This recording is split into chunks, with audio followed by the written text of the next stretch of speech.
Μην κολλάς, σου έχω τη λύση για το πιο υγιεινό φαγητό ή την πιο υγιεινή σαλάτα. Φυσικά με το νέο οικολογικά σχεδιασμένο κεραμικό τηγάνι Στεφάλ που δεν κολλάει.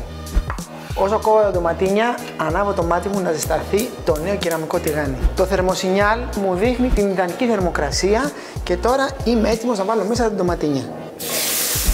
Χωρίς καθόλου λάδι, προσθέτω μέσα και τα φασολάκια μου.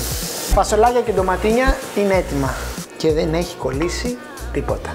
Καβουρίζουμε το κουκουνάρι στο καινούριο μας κεραμικό τηγάνι που έχει ινοσερά με πίστρωση για μέγιστη αντικολλητική απόδοση. Όταν είναι έτοιμο και πάρει χρώμα, το προσθέτουμε μέσα στα φασολάκια μαζί με τα ντοματίνια. Λίγο ξύσμα από λεμόνι και το υπόλοιπο μέσα στο γιαούρτι μας. Ξύσμα και χυμό.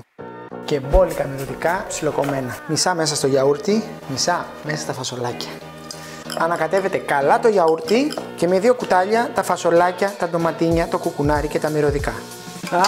Η μυρωδιά είναι φοβερή. Σερβίρουμε μαζί με το γιαούρτι και φρέσκο αβοκάντο.